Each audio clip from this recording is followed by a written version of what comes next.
Morning, everybody. What I wanted to talk about in this video is the idea of creation of nothingness, from which everything came.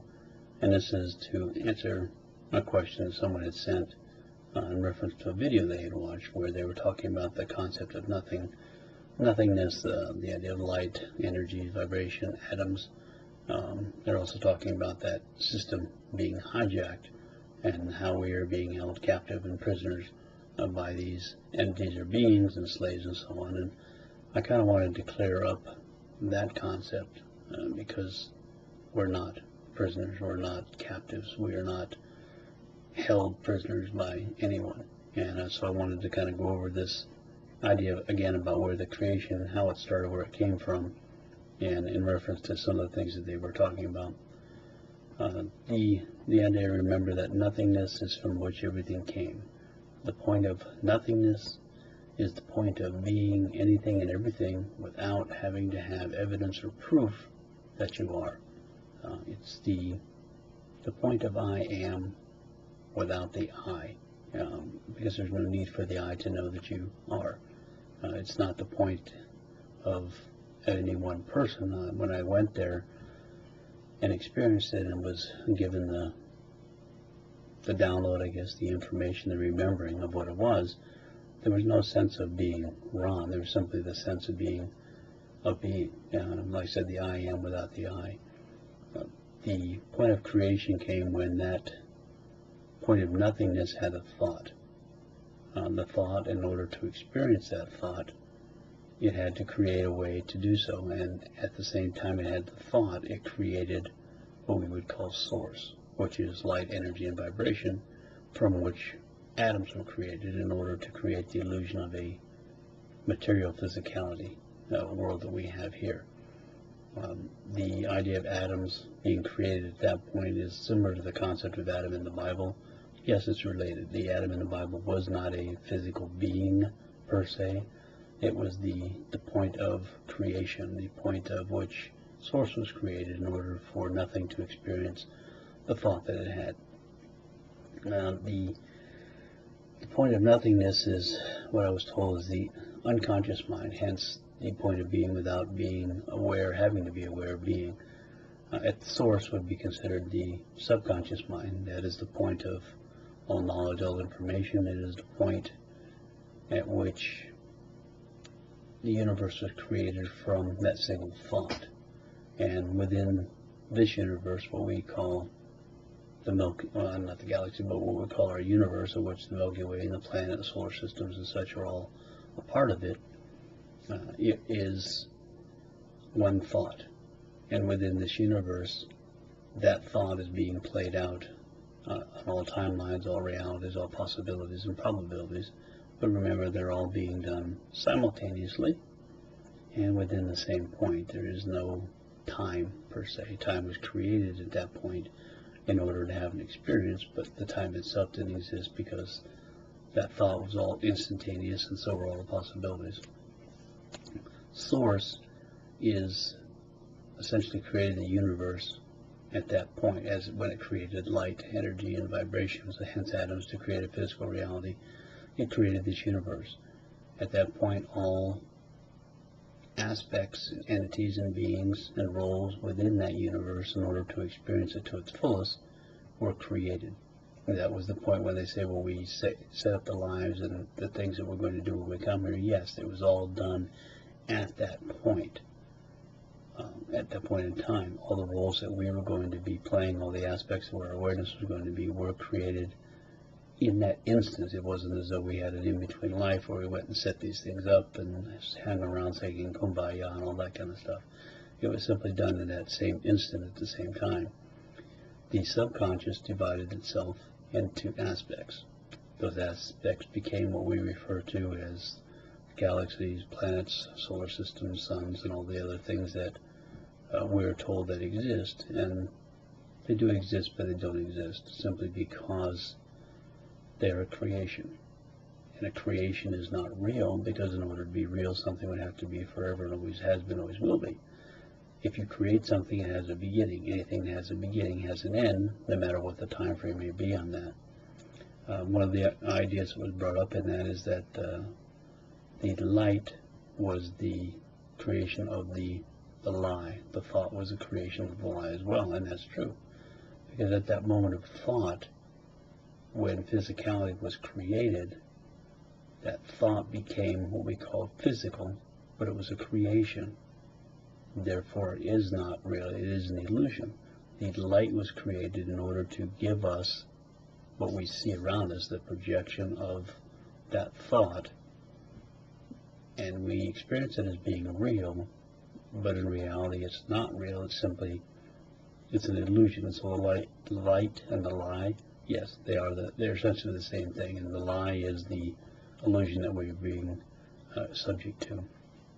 And the idea that thought, the old god thought, Thoth, who was the god of Egypt, who came from Atlantis and other places, who was given credit basically for creating almost all the different programs and systems we have on this world. Yes, thought was not a physical being either. In that essence, thought created all those programs because of that moment of thought. Math, science, chemistry, all the different systems and programs that we accept, medicine, all these things were all created as a result of thought. They were at that moment that nothing had a thought. To experience that thought, those things were all created. So yes, thought did create all those things, and they were created by thought, but it was all in that one instant. The concept, as I said, that the subconscious, which is source, divided itself up into various aspects in order to play the different roles that are going to be needed. It is also what we would call our spirit guides. Spirit guide is us. It is also source, which is why we have access to all that information, because the spirit guide is us, and us is source as well. So we are and have access to all the information that came within that same thought. So as I said, the subconscious divided itself into aspects to create what we call the physicality and the roles that we're going to be playing in order to experience the thought that nothing had, in order to experience it to its fullest. So it created the illusion of physicality. So yes, it was done by light. The memory and everything is within the cells of our beings, but those are the programs. And that's where the people get the idea that we are being controlled, that we're being held captive by other entities who created these programs and these belief systems that were designed to control us. And yes, they did, but they are us.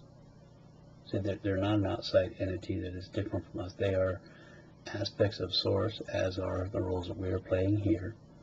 They were created by us to fulfill a role. So they are not holding us prisoner, because they are us, and we are part of that creation.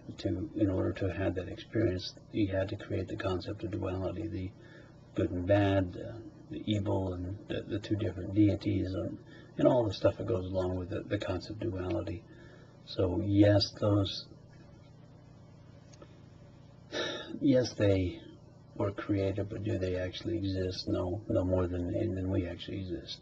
And as long as you start accepting the idea that those entities and beings are holding you captive, that you are a prisoner, that they have hijacked our system, you are not going to empower yourself. You are going to play the victim role. You are going to be in fear. You're never going to be able to advance and remember who and what you are. And they talk about the idea of us being separated from source, that separation. Well, there is no separation. Separation is an illusion, just like the reality is around us. And we have accepted that, those programs and beliefs. And as I said, people have a tendency to try to blame other entities or deities for putting those beliefs and those systems upon us to control us. Well, we did it ourselves. And as I said in one of the other videos, I think this universe, the thought of this universe was to create darkness, seeking light, in order to see how deep, how far down the rabbit hole can we go, how much of our memory can we have wiped, eliminated per se, how much of a separation can we experience, and still be able to find our way back to who and what we are, remembering essentially that we are source, we are nothing. that it is everything is us. And that's what I think the whole focus of this universe was about when it was created, what this thought was created about, and that's what created this universe. Other universes, I have come to understand, are different thoughts, and within those universes there may very well be different types of entities or beings, or there may not be.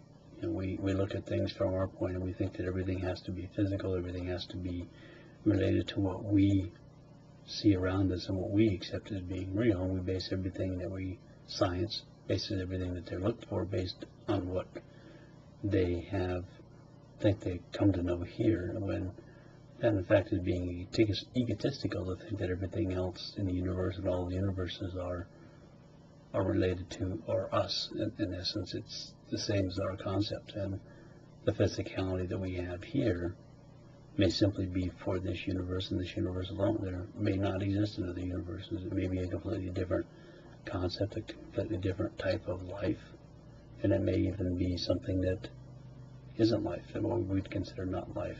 And that's where science has its hang-ups, and where it kind of pushes the programs of everything in this reality.